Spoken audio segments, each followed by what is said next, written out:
पूछा जाता है कि अरावली की उत्पत्ति कहां से हुई, तो गोंडवाना लैंड से। कौन से युग में हुई? प्री कैम्ब्रियन युग में। अरावली पर्वतीय प्रदेश की विशेषता क्या है? विशेषता यह है कि अरावली विश्व की प्राचीनतम वलित व अवशिष्ट पर्वतमाला है। अवशिष्ट का मतलब आप समझ गए, टूटी फूटी। राधे, हां जी, धन्यवाद आपका। उसके बाद में आता है अरावली किसके समकालीन है या इसकी तुलना किससे की जाती है, तो याद रखेंगे अल्पेशियन पर्वतमाला यूएसए से। हाँ लखन जी, गुड मॉर्निंग। फिर हमने कहा अरावली का पिता किसे कहा जाता है? अरब सागर को। और क्यों कहा जाता है? क्यों कहा जाता है? तो हमने कहा कि अरावली के जो प्रारंभिक अवशेष है वो मिलते हैं अरब सागर में, इसीलिए अरब सागर को अरावली का पिता कहा जाता है। ये 5 तो सीधे सीधे फैक्ट आपके क्लियर हो गए, कोई दिक्कत नहीं। अगला फैक्ट, फिर हमने देखा कि ये जो अरावली है, इस अरावली का विस्तार कौन सी दिशा से कौन सी दिशा की ओर है? तो आपने कहा कि सर अरावली का जो विस्तार है वो होता है दक्षिण पश्चिम से लेकर उत्तर पूर्व की ओर।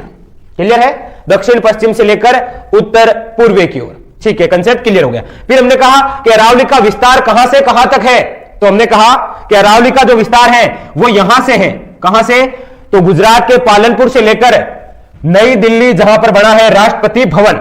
तो कहने का मतलब पालनपुर से लेकर राष्ट्रपति भवन तक है। पालनपुर गुजरात में है और राष्ट्रपति भवन नई दिल्ली में है। आपसे पूछा जाए अरावली का जो अंतिम छोर है उसे किस नाम से जाना जाता है, तो याद रखेंगे रायसीना की पहाड़ियों के नाम से। क्लियर?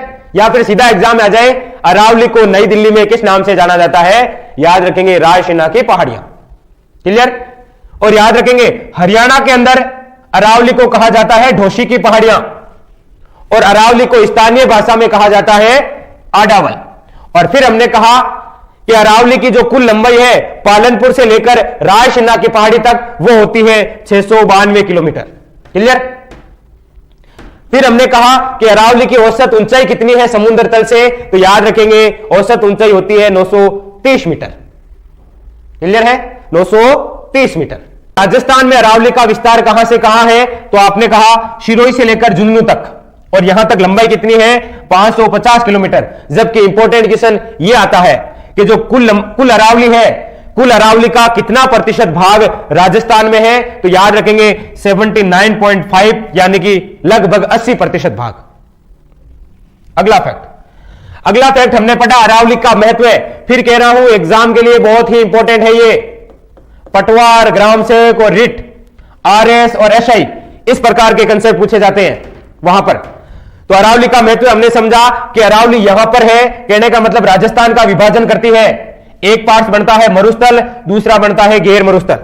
हमने कहा अरावली आग्नेय चट्टानों से संपन्न है, इसीलिए यह खनिजों से संपन्न है।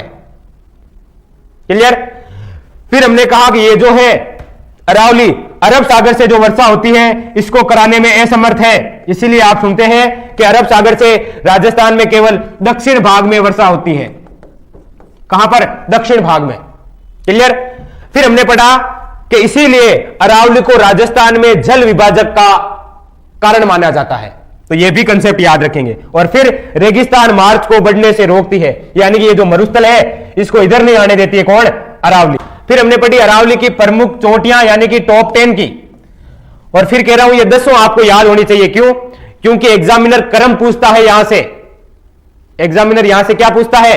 क्रम पूछता है। और क्रम में आरोही या अवरोही क्रम, तो आप सभी जानते हैं वो क्रम किस प्रकार से है। क्यों? क्योंकि वो कंटिन्यू पढ़ते आ रहे हैं। तो ये सारे फैक्ट याद रखेंगे। फिर इसके बाद में हमने ये भी कहा कि अगला फैक्ट इस प्रकार से पूछा जा सकता है कि अरावली जो 3 पार्ट्सों में है, दक्षिण अरावली, मध्य अरावली और उत्तरी अरावली, इनकी अलग अलग सर्वोच्च चोटियां कौन सी है? तो हमने कहा कि दक्षिण अरावली की सर्वोच्च चोटी आपके सामने, मध्य अरावली की सर्वोच्च चोटी आपके सामने और उत्तरी अरावली की सर्वोच्च चोटी आपके सामने।